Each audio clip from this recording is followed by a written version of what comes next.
Hello student, welcome to college study Delhi university. आज इस video में हम करने वाले हैं आपका बिजनेस मैथमेटिक्स, और बिजनेस मैथमेटिक्स के यूनिट 1 का ही हम अब पार्ट करने वाले हैं। तो आज हम डिस्कस करेंगे मल्टीप्लिकेशन ऑफ द मैट्रिक्स, मतलब एप्लीकेशन ऑफ मैट्रिक्स। तो चलिए शुरू करते हैं। सो गाइस, मैं आपको ऑलरेडी सारा बेसिक जो है वो कवर करवा चुकी हूँ कि मल्टीप्लिकेशन कैसे करते हैं मैट्रिक्स की, इनवर्स, क्रैमर्स रूल सब कुछ करा दिया है। तो अब आपके एग्जाम में जो क्वेश्चन आएगा ना वो बेसिक से नहीं आएगा, ऐसे एप्लीकेशन बेस्ड क्वेश्चन आएगा। लेकिन बेसिक सीखना बहुत जरूरी है इन एप्लीकेशन बेस्ड क्वेश्चन को करने के लिए। अब मैं अज्यूम कर रही हूँ कि आपने पूरा का पूरा बेसिक जो है वो अच्छे से पढ़ लिया है, आपको बहुत अच्छे से आ गया है। तो अब चलो मैं शुरू करती हूँ। तो आज हम ये पहला क्वेश्चन है जिसमें हम मल्टीप्लिकेशन ऑफ मैट्रिक्स एप्लीकेशन करेंगे। तो चलो देखते हैं अब कैसे कैसे करना है। तो यहाँ पे हमारा क्वेश्चन है, 3 firm ABC supply 40, 35, 25 truck load of stone and 10, 5, 8 truckload of sand respectively to the contractor. If the cost of stone and sand are 1200 and 500 per truckload respectively, find the total amount paid by contractor to each of these firm by using matrix method. देखो, ऐसे questions में क्या होता है कि आपको बनानी होती है पहले मैट्रिक्स। ठीक है, दो मैट्रिक्स हम यहाँ पे बनाएंगे A एंड B, फिर उनकी हम कराएंगे मल्टीप्लाई और उसके हिसाब से हम आंसर निकालेंगे। अब सबसे ज़्यादा दिक्कत पता है क्या आती है स्टूडेंट को, उन्हें ये नहीं समझ आता कि ये जो मैट्रिक्स बनानी है ये कैसे बनानी है, वर्टिकल बनानी है, हॉरिजेंटल बनानी है, क्या बनानी। तो देखो, इसका ना मैंने बहुत सिंपल सॉल्यूशन निकाला है। तुम्हें जो भी चीज़ गिवन हो, या देखो तुम्हें जो चीज़ निकालनी हो, जैसे हमें यहाँ क्या निकालना है, contractor paid, amount paid by contractor to each of these firm, मतलब इंडिविजुअल फर्म का हमें निकालना है। ठीक है, तो हम ये जो मैट्रिक्स बनेगी ए वाली, इसके इस साइड में हमें जो निकालना है वो लिखेंगे। जैसे यहाँ पे हमारा क्या आएगा, ए, बी और सी। देखो, अब इसमें मैं सबसे पहले अपनी मैट्रिक्स बना रही हूँ एक्स मैट्रिक्स। ये मैट्रिक्स मैं कैसे बनाने वाली हूँ, देखो यहाँ पे सबसे पहले मैं यहाँ लिखूंगी ए, यहाँ बी और यहाँ सी। फिर मेरे पास क्वांटिटी किस चीज़ की है, स्टोन की और सैंड की। ठीक है, मैंने यहाँ पे ये पूरी बना दी। अब देखो, ए ने कितनी कितनी क्वांटिटी सप्लाई करी है, ए ने 40 करी है, ठीक है, बी ने 35 करी है और सी ने 25 करी है। वहीं सैंड की क्वांटिटी हमें दे रखी है 10, 5 और 8। एक मैट्रिक्स तो मेरी ये हो गई।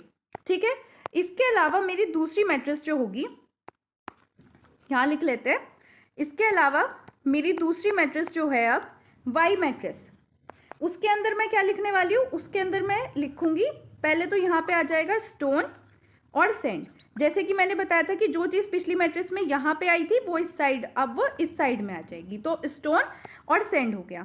ठीक है, अब इसमें हम क्या लिखने वाले हैं, इसमें हम लिखने वाले प्राइस, जो हमारा प्राइस था। तो स्टोन का प्राइस क्या था, 1200 और सैंड का प्राइस था 500। ठीक है, ये हमारी दो मैट्रिसेस हो चुकी हैं। अब हमें क्या करना है, हमें निकालना क्या था वो देखते हैं। हमें निकालना था total amount paid by the contractor each of these firm by using matrix multiplication method.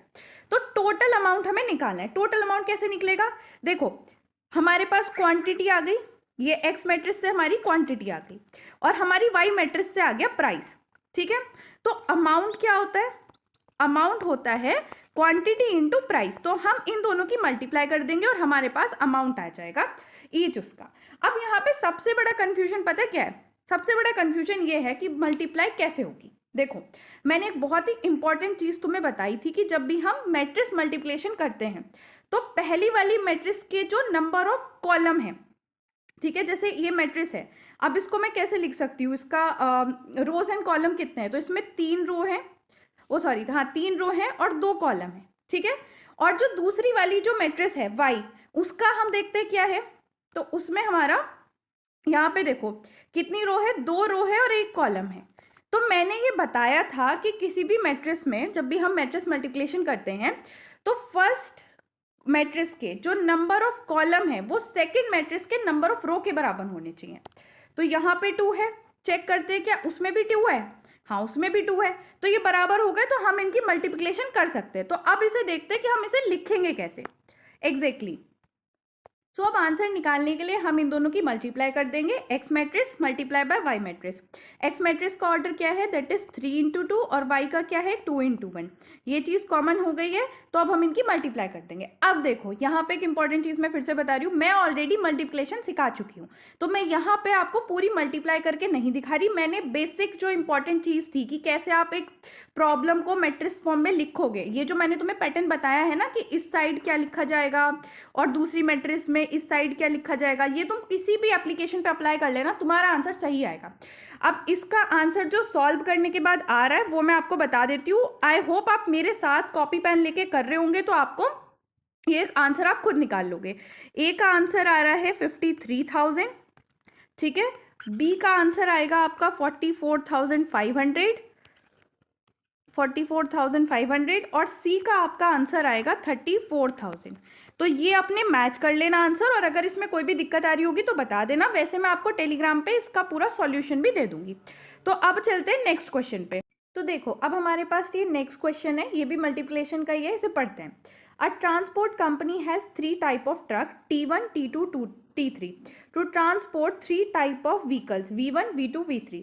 जो कैपेसिटी है सारे ट्रक की वो हमें इस फॉर्म में ऑलरेडी दे रखी है, ठीक है।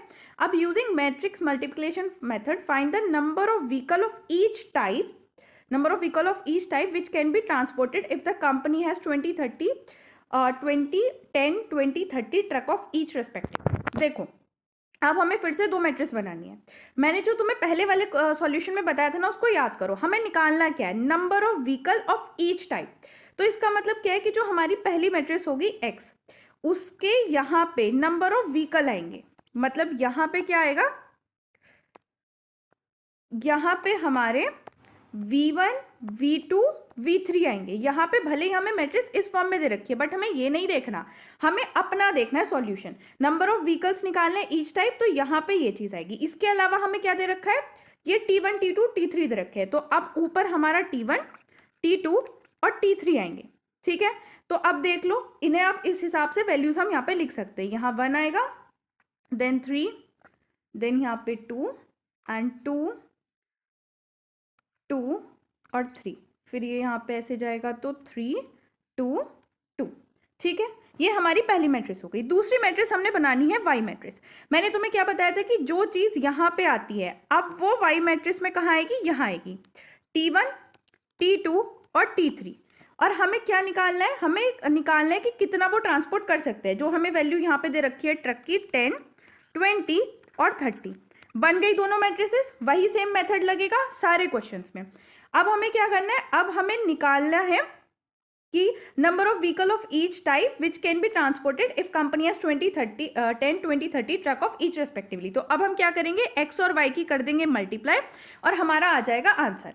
तो अब आप इन दोनों की मल्टीप्लाई करना, ठीक है। लेकिन एक चीज जो इंपॉर्टेंट मैंने पिछले में भी बताई थी, इसमें भी चेक कर लेते हैं कि क्या पहली मैट्रिक्स के जो नंबर ऑफ कॉलम है कितने हैं इसमें। ये 3x3 ऑर्डर की मैट्रिक्स है।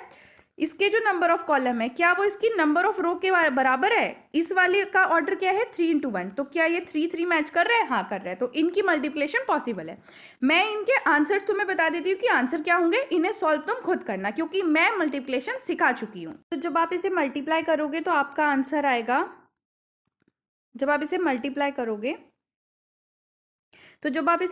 करोगे आपका आंसर आएगा V1 is equal to 140, V2 is equal to 130 and V3 is equal to फिर से 140, ठीक है। ये आपके हो जाएंगे आंसर।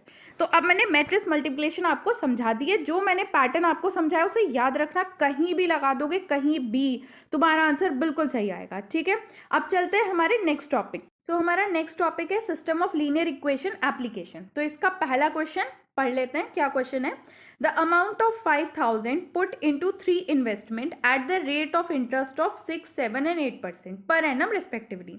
टोटल एनुअल इनकम जो आई है इन सारे इन्वेस्टमेंट से वो 358 आई है। If the combined income from the first 2 investment is 70 more than the income from third. ये कहा है कि अगर मैं 6 और 7 वाले रेट की जो इन्वेस्टमेंट है उसको ऐड कर दूं तो वो तीसरे वाले मतलब 8% वाले से 70 ज्यादा होगी, ठीक है। ये हमें कही गई है। अब find the amount of each investment by using matrix algebra. हमें ये पता करना है कि जो हमने इन्वेस्टमेंट करी है 6% पे, 7% पे और 8% पे, वो कितने कितने अमाउंट की करी है, क्योंकि कंबाइंड अमाउंट तो हमें दे दिया गया है। तो चलिए इस क्वेश्चन को अब शुरू करते हैं। जब मैंने तुम्हें system of linear equation solve करनी सिखाई थी तो मैंने दो मेथड तुम्हें सिखाए थे, एक तो था इन्वर्स मेथड और एक था हमारा क्रैमर्स रूल। ठीक है, तो देखो अगर क्वेश्चन स्पेसिफिकली कह देता है कि आपको इन्वर्स मेथड से करना है या क्रैमर्स रूल से करना है, तब तो आपको वही करना है, वरना आप कोई भी मेथड अपना लगा के कर सकते हो। एंड आई होप कि आप लीनियर इक्वेशन कैसे सॉल्व करते हैं वो वीडियो ऑलरेडी देख के आए हो और उसके बाद ही इस वीडियो पे आ रहे हो, क्योंकि जब तक वो नहीं आएगा आप एप्लीकेशन कैसे ही करोगे। तो चलो अब शुरू करते हैं इसको करना। तो देखो सबसे पहले हम लीनियर इक्वेशन में क्या करते हैं कि हम इक्वेशन बनाते हैं, तो वही काम अब यहाँ हम करने वाले हैं। देखो हमारे पास लेट कर लेते हैं कि लेट इन्वेस्टमेंट इन 6-7-8% बी, कितना कितना हमने इन्वेस्ट करा है, हम उसे लेट कर रहे हैं कि एक्स वाई और जेड इतना हमने इन्वेस्ट करा है 6 रेस्पेक्टिवली। ठीक है, मतलब 6% वाले में मैंने एक्स अमाउंट इन्वेस्ट करा है, 7% वाले में वाई और 8% में जेड। ठीक है, अब देखो हमारी पहली इक्वेशन बनाते हैं, इक्वेशन 1 क्या बनेगी। अब अगर मैं कहूं कि x plus Y plus Z is equal to 5000, तो क्या ये बात सही होगी? सही होगी मैम। क्यों सही होगी? क्योंकि हमें पता है कि जो टोटल हमारा इन्वेस्टमेंट हमने करी है वो 5000 की है। ठीक है, तो ये हो गई हमारी इक्वेशन 1, ये हमारी इक्वेशन 1 हो गई।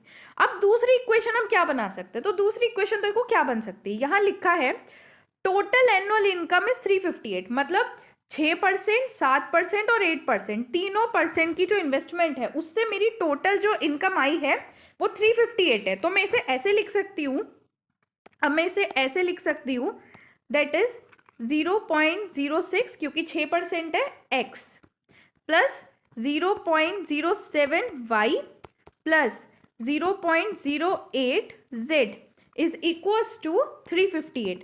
यही तो आएगा ना हमारा, क्योंकि हमने क्या कहा है कि टोटल इनकम हमारी 358 है। ठीक है, अब इसके अलावा भी मेरी एक इक्वेशन और बनेगी। कैसे?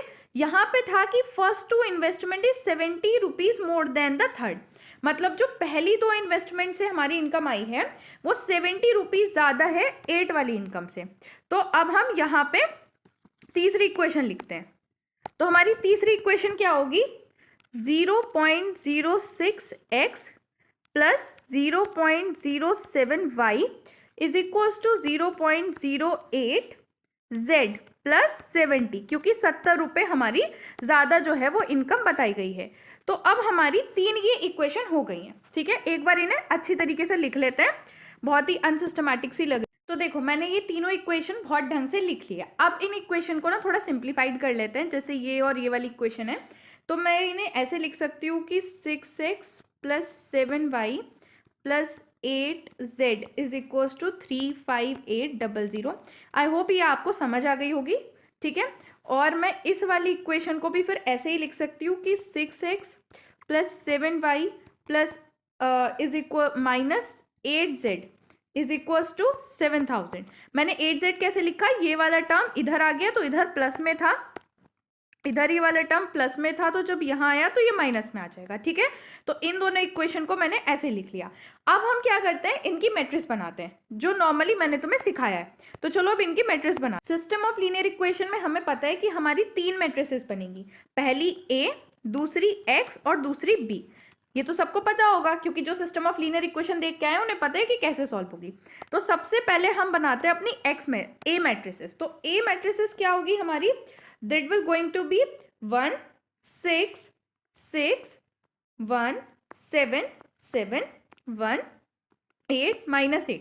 मेरे साथ साथ ना तुम क्वेश्चन सॉल्व करो और चेक करो कि क्या तुम्हारी भी ए मैट्रिसेस यही आई है। ठीक है, उसके अलावा जब हम एक्स मैट्रिक्स बनाएंगे तो X matrices very simple, X Y और जेड। देखो कॉपी पेन लेके बैठो वीडियो में और साथ में ही सॉल्व करो, तभी तुम्हें समझ आएगा कि क्या हो रहा है। और जो बी मैट्रिक्स है हमारी वो क्या हो जाएगी, B matrix will be 5000 35800 and 7000, ये हो जाएगी हमारी बी मैट्रिक्स। अब हमें पता है कि जब हम system of linear equation solve करते हैं तो हमारा क्या होता है कि x हमें निकालना होता है, कलर चेंज कर लेती हूँ फॉर बेटरमेंट, x हमें यहाँ निकालना होता है और x क्या होता है, a इनवर्स b। ये हमारा ऐसे सॉल्व होता है। ठीक है, मतलब ये होता है कि इस तरीके से क्वेश्चन हमारी सॉल्व होती है। अब आप इसको ना क्रैमर्स रूल से भी कर सकते हो, और मैंने जो आपको इन्वर्स सिखाया था, इन्वर्स मेथड, उससे भी कर सकते हो। It's up to you. मैं आपको इसके आंसर्स प्रोवाइड कर देती हूँ कि क्या आंसर है, इसको पूरा सॉल्व करना और देखना कि आंसर मैच कर रहे हैं या नहीं। तो ये तीनों इक्वेशन थी, मैट्रिक्स वगैरह सब बन गई। तो अब इसके आंसर क्या होंगे, x इज इक्वल्स टू 1000 आएगा, y इज इक्वल्स टू ये आएगा, and z is equals to 1800 आएगा। ठीक है गाइज, यहाँ 0 है, आई होप आप समझ पा रहे हो। हाँ, तो ये थे आपके आंसर इस वाले क्वेश्चन के। अब आपने मेरे साथ साथ सॉल्व करा होगा तो आपको पता चला होगा, और सॉल्व करके मैच कर लेना आंसर। इसका सॉल्यूशन तो मैं प्रोवाइड कर दूंगी। अब एक क्वेश्चन मैं इसका और करा देती हूँ फॉर योर बेटर अंडरस्टैंडिंग। तो देखो हमारा नेक्स्ट क्वेश्चन क्या है, a salesman has the following record of sales during a 3 month के उसने सेल्स रिकॉर्ड दे रखे हैं 3 आइटम्स के। 3 आइटम है ABC and 3 month, January, February, March, which has a different rate of commission. अब इनका डिफरेंट रेट ऑफ कमीशन है, मतलब उसने ये वाला जो प्रोडक्ट बेचा है इस पे उसे अलग कमीशन मिला होगा, प्रोडक्ट बी जो बेचा है उस पर अलग कमीशन, और सी पे अलग कमीशन। अब कमीशन मिलने के बाद, मतलब जितनी उसने यूनिट सोल्ड करी उसका जो टोटल कमीशन उसे मिला है वो जनवरी में इतना, फरवरी में इतना और मार्च में इतना मिला है। अब हमें बताना क्या है, हमें बताना है rate of commission on item ABC। हमें ये पता करना है कि ये जो आइटम है ABC, इन पे कितना कितना कमीशन जो है उसका रखा हुआ है। मान लो अगर 90 यूनिट्स उसने बेची है और 10% का कमीशन है, तो इसका मतलब होगा कि 9 रुपये उसे एज अ कमीशन मिलेगा। ये तो मेरा मतलब मैंने एज्यूम किया है। अब हमें यही पता करना है कि कमीशन कितना है। तो चलिए इस क्वेश्चन को अच्छे से सॉल्व करते हैं। नाउ वी लेट कि जो कमीशन है XYZ का, वो जो कमीशन है ABC का, उसे हम लेट कर लेते हैं X, Y और Z, मतलब X%, Y% और Z%। अब हम क्या करते हैं, इक्वेशन बनाते हैं। देखो इसमें इक्वेशन में तुम्हें ज़्यादा दिमाग भी नहीं लगाना, सिंपल सिंपल लिखी हुई। तो अब हम इक्वेशन बना लेते हैं। इसकी इक्वेशन वैसे भी सिंपल ही होने वाली है। तो पहली इक्वेशन क्या होगी हमारी, 90x plus 100y plus 20z is equals to 800। दूसरी इक्वेशन क्या होगी, 130x plus 50y plus 40z is equals to 900। और तीसरी इक्वेशन होगी हमारी 60x plus 100y plus 30z is equals to 850। ठीक है, अब ये हमारी इक्वेशन तो आ गई। अब इन इक्वेशन से हम क्या करेंगे कि हम फिर से बनाएंगे अपनी 3 मैट्रिसेस। ठीक है, 3 मैट्रिसेस क्या, सबसे पहले बनेगी A मैट्रिसेस। A मैट्रिसेस क्या होगी, A मैट्रिसेस में हमारी ये सारे कॉफिशिएंट आ जाएंगे। तो दैट इज 90, 130, 60, 100, 50, 100, 20, 40 एंड 30। देखो समझ आया ना तुम्हें, अगर तुम पहले पढ़ के आए हो ना, अभी जैसे बताया था, तो इसमें हमारा A मैट्रिसेस आ गई। अब हम क्या करेंगे, नेक्स्ट मैट्रिसेस क्या होती है, सही X मैट्रिसेस होती है। तो अब हम अपनी X मैट्रिसेस निकालेंगे। हम सबको पता है कि X मैट्रिसेस कुछ नहीं होती, जो कॉफिशिएंट हमें फाइंड करने हैं वही होती है। तो इसमें क्या होगी, X, Y और Z, क्योंकि यही हमें फाइंड करने हैं। इसके अलावा हमारी आएगी B मैट्रिसेस। तो B मैट्रिसेस क्या हो जाएगी, जो हमारे राइट हैंड साइड पे वैल्यूज होती है, दैट इज 800, हमारी 900 एंड हमारी 850। तो ये हमारी आ गई A, X और B मैट्रिसेस। अब हमें वैल्यू क्या फाइंड करनी है, X की फाइंड करनी है। तो अब हम क्या लिखेंगे, X is equals to A inverse B। ठीक है, तो अब आप इसमें क्रैमर्स रूल लगा लो या फिर आप अपना नॉर्मल रूल लगा लो, इनवर्स वाला मेथड, आपका इसका आंसर आ जाएगा। तो चलो एक बार मैं थोड़ा सा इसमें बता देती हूँ कि आपका क्या क्या इसमें आंसर आएगा। तो सबसे पहले यहाँ पे मिटा लेती हूँ इसे ढंग से। हाँ, तो सबसे पहले आपका जो D आएगा, अब मैं क्रैमर्स रूल से बता रही हूँ। तो देखो जो क्रैमर्स रूल होता है ना, उसमें आपको पता है कि X की वैल्यू अगर आपको निकालनी है तो दैट विल बी D1/D। और D क्या होता है, ये डिटर्मिनेंट होता है किसका, A मैट्रिसेस का। जो आपकी ये A मैट्रिसेस बनाई है ना हमने ये वाली, इसका डिटर्मिनेंट। तो A मैट्रिसेस का डिटर्मिनेंट मतलब D क्या आएगा इसमें, D इसमें आएगा -175,000, ये आपका आएगा D। ठीक है, और तो आपका D1 की जो वैल्यू है वो आएगी आपकी -350,000, मतलब 3,50,000। और D2 की जो वैल्यू आपकी आएगी वो आएगी 7 लाख। ठीक है, और D3 की जो आपकी वैल्यू आएगी वो आएगी -1,92,500। ठीक है। तो ये आपकी सारी वैल्यूज़ आएंगी। यहाँ पे गाइस ज़ीरो है, ये लिख नहीं पा रही मैं, समझ जाना गाइस, यहाँ पे ज़ीरो है, मैं लिख नहीं पा रही, ठीक। तो ये आपकी D1, D2 और D3 की वैल्यूज़ आ गई हैं। D की वैल्यू यहाँ आ गई है। अब आपको पता है कि कैसे निकालना होता है। तो निकालने के लिए आपको सिंपल क्या करना है कि मान लो आपको x की वैल्यू निकालनी है, तो आप क्या लिखोगे, D1/D, और आपकी x की वैल्यू आ जाएगी। ऐसी y की निकालनी है तो आप यहाँ D2 कर दोगे, ठीक है। तो मैं आपको फाइनल आंसर भी बता देती हूँ कि फाइनल आंसर्स आपके क्या आ रहे हैं। तो देखो आपके जो फाइनल आंसर हैं वो आएंगे x is equals to 2, y is equals to 4 and z is equals to 11। अब ये ना आप अच्छे से सॉल्व करो पूरा, और फिर मुझे बताना कि क्या आपके आंसर्स मैच कर रहे हैं। ये आपके आंसर्स हैं, ठीक है, देखना कि आंसर्स मैच कर रहे हैं या नहीं। तो इसी के साथ मैंने आपका ये पूरा करा दिया है सिस्टम ऑफ लीनियर इक्वेशन और मल्टीप्लिकेशन की पूरी एप्लीकेशन। बस एक लास्ट टॉपिक आपका बचा है, वो है लिंटफ पैराडॉक्स, ठीक है। ज़्यादा बड़ा नहीं है, बहुत छोटा सा टॉपिक है। मैं 2-3 एक ही वीडियो में, मतलब 20 मिनट की लगभग वीडियो में पूरा एक्सप्लेन हो जाएगा।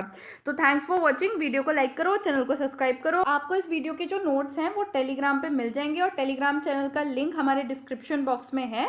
और मैं ये जो बुक फॉलो कर रही हूँ इस सब्जेक्ट के लिए, वो है जेके ठकुराल। तो जिनके पास जेके ठकुराल है वो अपनी बुक से पढ़ सकते हैं, उन्हें नोट्स को इतना रेफर करने की ज़रूरत नहीं है। और जिनके पास बुक नहीं है और उन्हें नोट्स चाहिए तो वो टेलीग्राम पे जाके देख लें, उन्हें वीडियो के जस्ट अपलोड होने के बाद ही नोट्स भी मिल जाएंगे। So thank you, thanks for watching.